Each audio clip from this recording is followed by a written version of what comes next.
Quick heads up here at the top. Today's show covers domestic violence and sexual assault.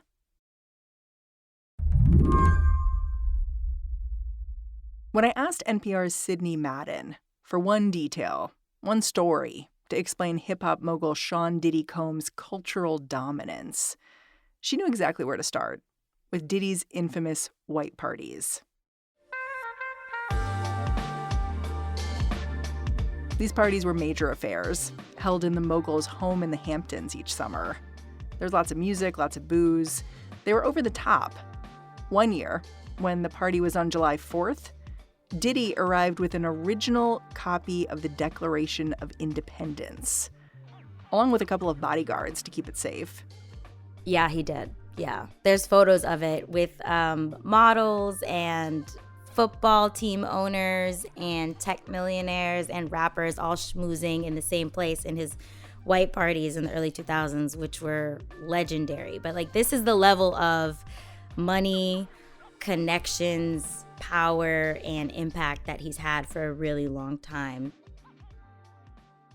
Until recently, this image of a guy so powerful he could use our country's founding documents as a party favor is what I think a lot of people might have pictured when they thought about Diddy. Over the last 30 years, he's been a rapper, a producer, a fashion designer, an entrepreneur. He has been both ubiquitous and in charge. The past 6 months have complicated this image, and then the past week shattered it. New surveillance footage obtained exclusively by CNN appears to corroborate some of the allegations of abuse against music mogul Sean Diddy Combs. Sidney's watched this video more times than she would have liked. The video, captured on multiple cameras, shows Combs assaulting his then-girlfriend, Cassie Ventura, in a hallway at a Los Angeles hotel in March 2016. She has bags in her hands, like she's trying to leave somewhere real quick. And very soon after, you see Sean Combs racing down the hallway after her, wearing only socks and a towel around his waist. So he has no shirt on, no shoes on, and he's coming, it's very clear he's coming after her. He's looking for her. Then when he finds her in the elevator bank, he attacks her. And this is not something that lasts only a few seconds. There's shots in the video where he's sitting on a chair in the elevator bank and she's in a corner. She's really huddled down. She's trying to hide in a corner from him almost. And he throws objects at her, what appears to be a lamp. And you can tell that there is truly like fear in Cassie's body. That's such a good way to put it, the fear in her body, because you really can see it. You feel it. You feel it. She basically tries to go into a fetal position to just, honestly, there's no fighting back. There have been allegations that Diddy abused women for a long time. Since November, many of these allegations have been laid out in explicit detail in multiple lawsuits, including one by Cassie Ventura herself. But watching these images is something different. What was your immediate reaction when you saw this video? I mean, I read a headline that the video was out, and I personally tried to wait as long as I could to watch it because I never needed a video to corroborate her words. But I do think the video changed things because, as sad as it is, so many people don't believe things until they see it. Today on the show, why this week allegations against Sean Diddy Combs became impossible to ignore. I'm Mary Harris. You're listening to What Next? Stick around.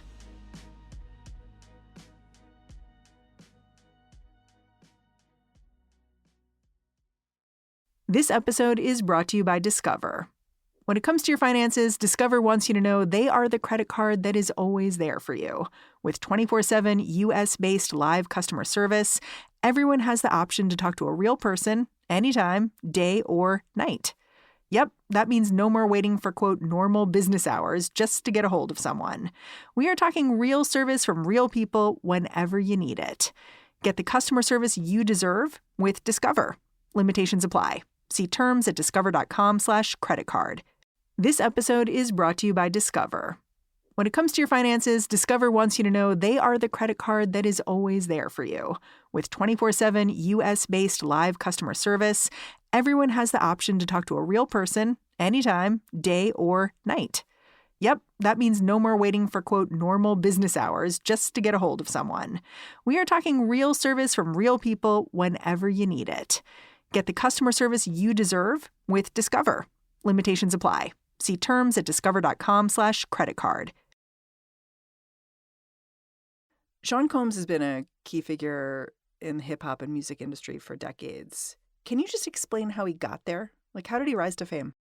I mean, the short answer is he rose to fame by being a very strategic showboat. I like that. I mean, the long answer is he's a New York native, and he's always been a fixture in the music industry, right? I mean, he left Howard University to do hip hop. Like, that was always what he wanted to do, right? Yeah, he interned at Uptown Records, and then he left there and started his own label, Bad Boy Records, in the early 90s. And that record label is responsible for, again, ushering in a whole new sound of East Coast rap, but also a whole new aesthetic, like shiny suit era. We're talking about $1 million video budgets, propping up of stars like Craig Mack, Notorious B.I.G., Mace, The Lox. And the sound was like a merger of hip hop and R&B, right? Exactly. And he, again, as someone who is not only an orchestrator, he is very main character energy himself. He's a dancer. He's a singer. He dropped his own albums over the years, too. Some people equate him in the late 90s, early 2000s with his very lavish Hamptons white parties. They would call him like a modern day Gatsby. And also, this is the legendary white party recorded from New York. New York, make some noise. As he rose in notoriety himself, he branched out into a lot of other industries. He had a reality show where he was making the band on MTV. We've been following 6 young, talented men and women who have had the dream to become hip-hop superstars. Y'all been right there with me as I've coached them through the peaks and valleys of the music business. He started partnerships with wine and beverage companies where he became the face of Ciroc over the years. Ciroc Smooth Talk with Diddy. You know what's not smooth? Bad breath, big smiles, fist bumping with explosion. He started dating Cassie very publicly in the early 2000s. And Cassie, who had really only had a few bubbling R&B pop type hits at the time, from an outside perspective, he kind of took her under his wing and not only signed her to his label, but also dated her publicly.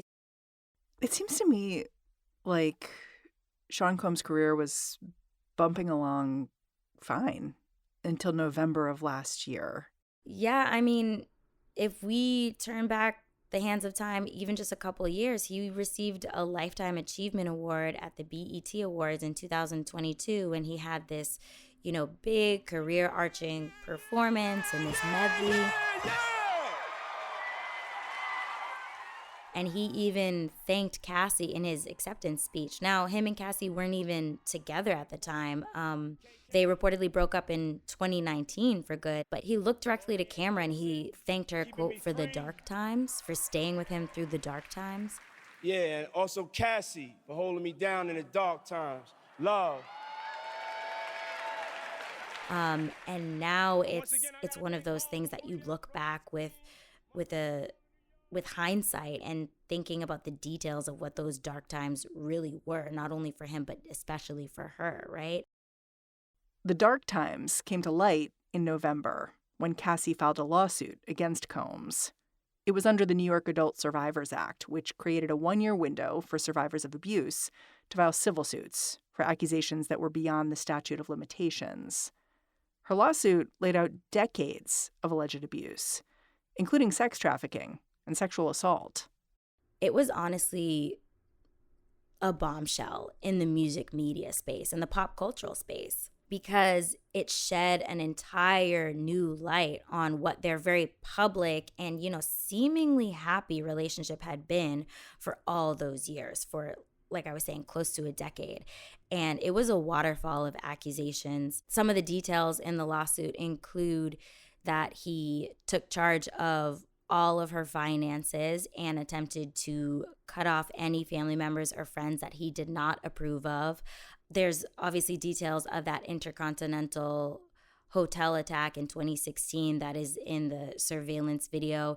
She's also alleging that there was a time when they were not as closely linked, when they weren't dating as exclusively, when she was trying to date another artist named Kid Cudi, the rapper Kid Cudi, and Diddy threatened to kill Kid Cudi. And then very soon after that, Kid Cudi's car exploded in his driveway. Kid Cudi was not inside, but according to the lawsuit, these two events were inextricably linked. And I think one of the things that was kind of the last event that was detailed in that lawsuit was when she agreed to meet with Diddy after all of these years of alleged abuse, and she believed that it was going to kind of be a final breakup, a final straw, and he followed her back to her home that he was paying for at the time, and that he forced her into the home and raped her. It's a lot of really disturbing and heinous allegations, and it's a timeline of abuse that she's plotting out in that lawsuit. Yeah. And then just as quickly as this lawsuit came out, it was settled privately. Yep. And both Diddy and Cassie are releasing statements basically saying we wanted to move on from this. But it seemed to open a door, because right after this lawsuit was filed, all of a sudden there's one lawsuit after another from different women and even a man. Can you explain what happened over the ensuing weeks and months? So Cassie filing as someone who is so publicly facing and who was so publicly linked to him for a long time, and as a artist, right? That was a big flashpoint. Very soon after that, again, under the Adult Survivors Act, which was a 1-year look-back window, a lot of other women, some who were named, some who remained Jane Does in the public filings, they came out. They came out with their own allegations. And we're talking about allegations that date back to the early 90s, even before Diddy was this like mogul magnate. What did these women allege took place between themselves and Diddy?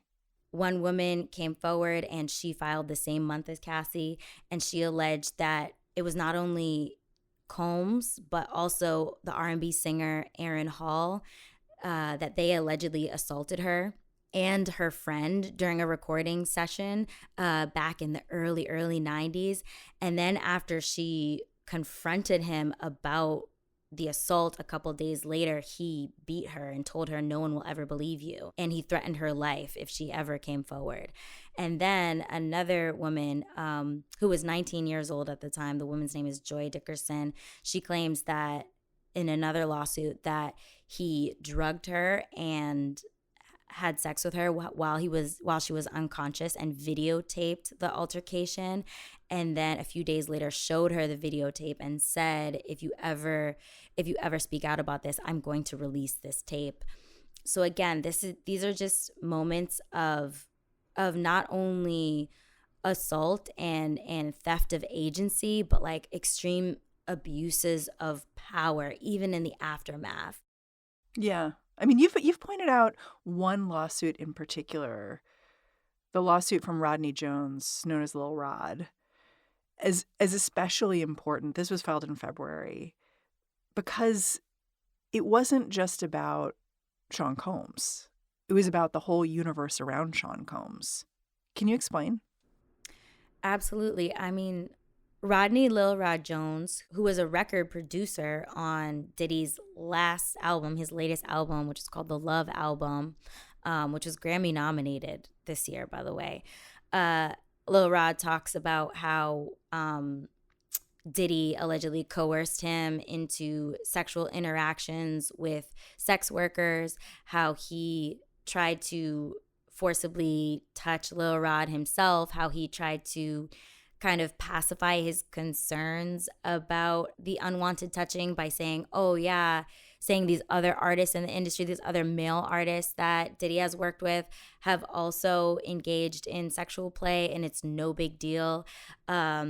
Combs said that Diddy and people in Diddy's camp have solicited sex workers and have procured illegal drugs, and that he was even witness to a shooting that took place during a studio session that Diddy and his team covered up in the press.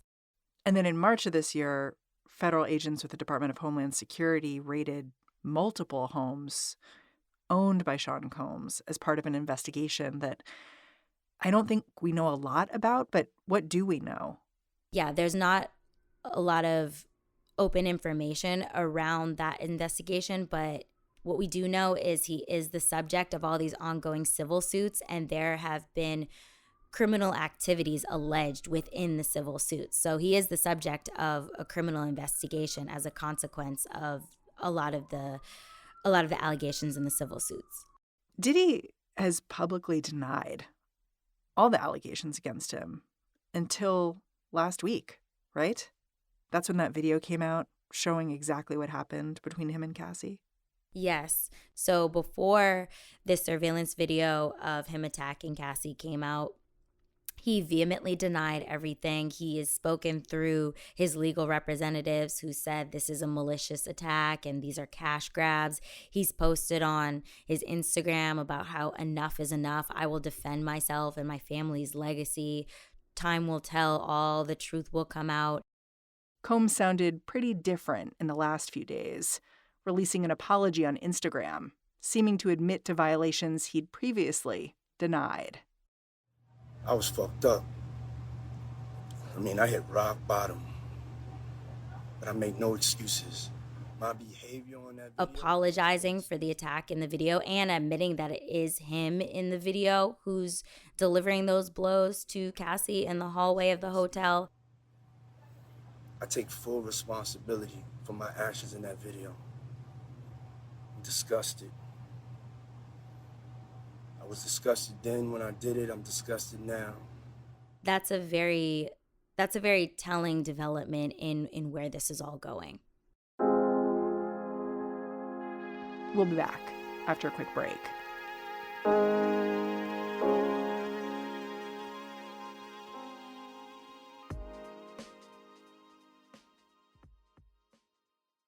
McDonald's presents Burger Reviews by Hamburglar. Today's review, the hotter, juicier classic burgers. Mr. Hamburglar. Robble, robble. He said, of all the McDonald's burgers I've ever hamburgled, these are the hottest, juiciest, and tastiest. Robble. Hamburglary is on the rise. Get caught with a medium double cheeseburger meal for $6. Price and participation may vary. Promotion pricing may be lower than meal price. Comparison to prior classic burgers. Ba-da-ba-ba-ba.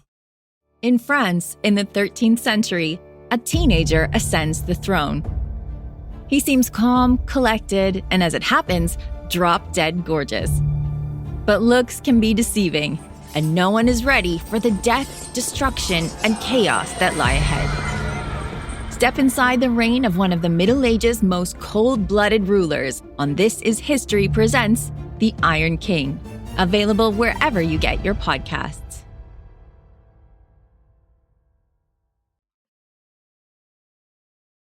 You know, your reporting includes this timeline of a whole lot of questionable incidents involving Sean Combs that go back to the 90s. And some of it we definitely knew about at the time. Combs being violent towards other people in the music industry, stuff like that. It seems like there were just troubling things that everyone knew from the beginning. I think Diddy as such a permanent fixture in hip hop and someone who has been credited in the past to taking hip hop to new heights culturally and economically, being one of hip hop's few billionaires, being known to throw these ostentatious, lavish parties, wanting to be the center of attention.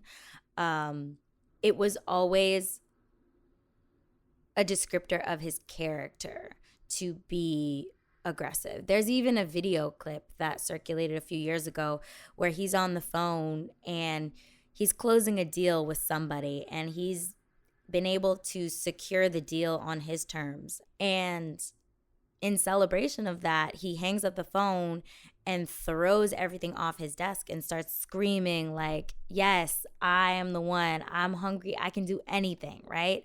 And I think in a lot of ways that like alpha male shark mentality in hip hop and in his business prowess was respected for a long time. How has Sean Combs' business relationships been impacted by what's happened over the last 6 months?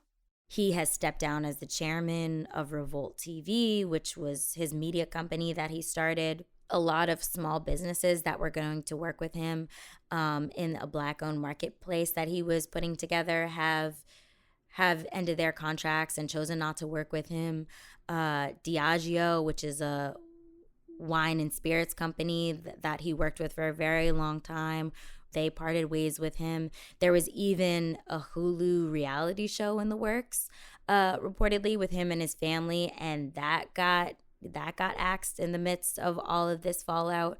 So his streams of income and his streams of power are definitely being affected by all of these allegations.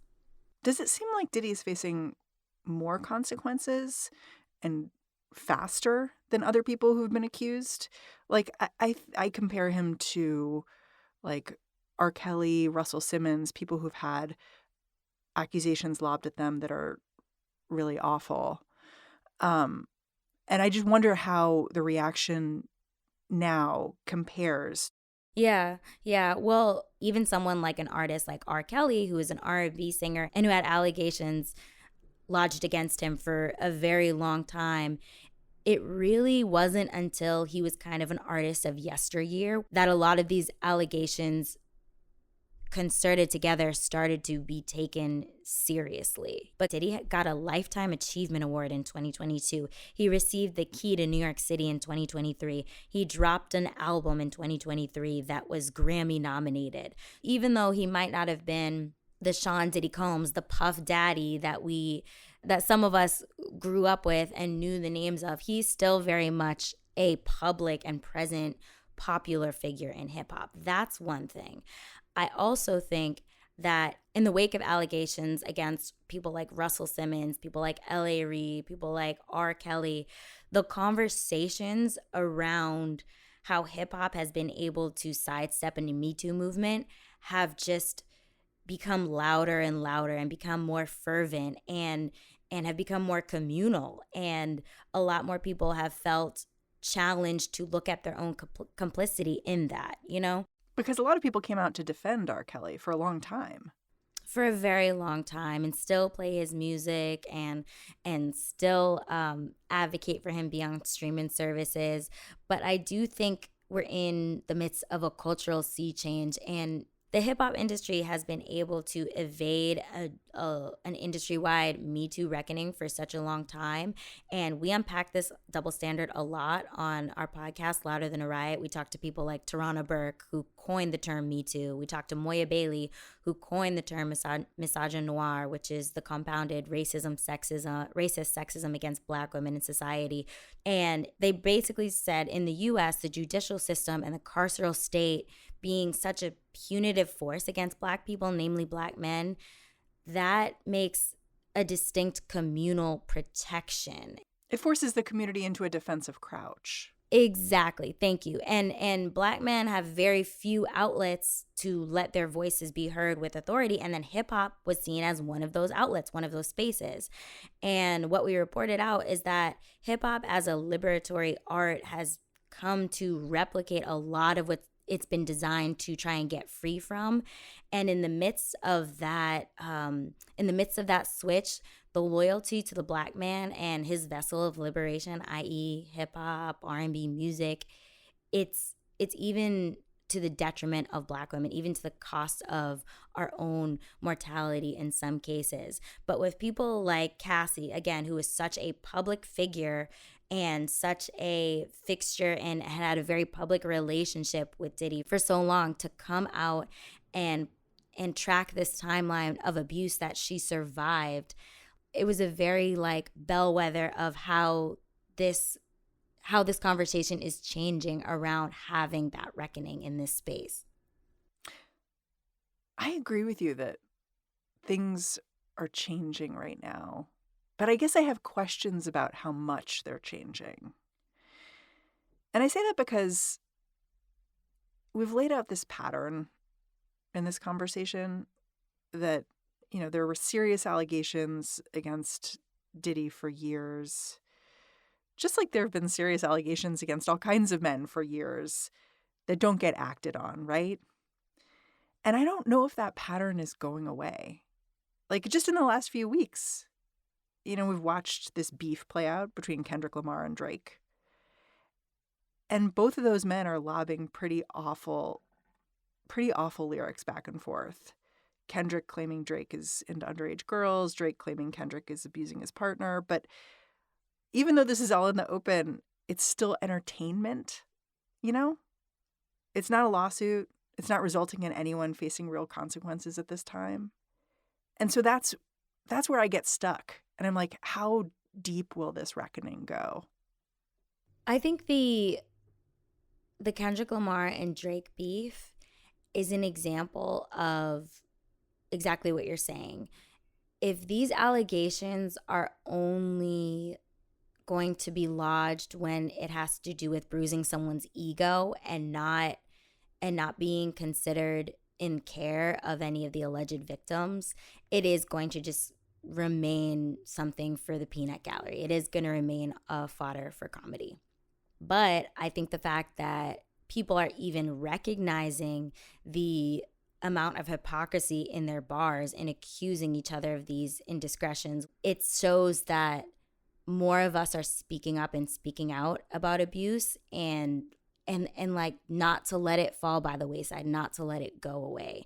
Because cultural conversations can usher in cultural changes, but it needs to be prolonged, it needs to be widespread, and it needs to be something that is done on a communal level.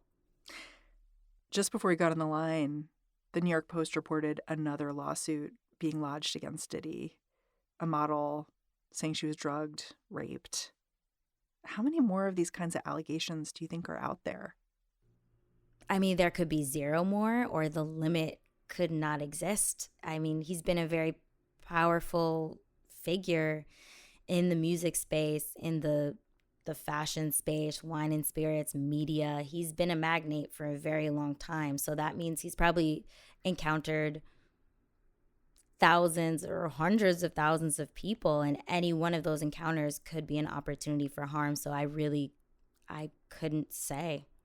Whether there is another lawsuit filed today or a month from now or a year from now, I think this is something that has undeniably changed his legacy, his public perception, his reputation, a lot of his business dealings, and it's changed the way a lot of us who are covering it, like, we're seeing that change happen in real time. Sidney, thank you so much for coming on the show. Super grateful. Thank you, Mary. Sidney Madden is a reporter for NPR Music. She's also the co-host of Louder Than a Riot. Go check out her podcast if you haven't already. All right, that's the show. What Next is produced by Paige Osburn, Elena Schwartz, Rob Gunther, Madeline Ducharme, and Anna Phillips. We are led by Alicia Montgomery with a little boost from Susan Matthews. Ben Richmond is the Senior Director of Podcast Operations here at Slate. And I'm Mary Harris. Thanks for listening. I'll catch you back here next time. The Coca-Cola Company, Keurig Dr. Pepper, and PepsiCo are bringing consumers more choices with less sugar than ever before. From sparkling, flavored, and bottled waters to zero-sugar sports drinks, teas, and sodas, consumers are taking advantage of these choices. In fact, nearly 60% of beverages sold contain zero sugar. To learn more, visit balanceus.org.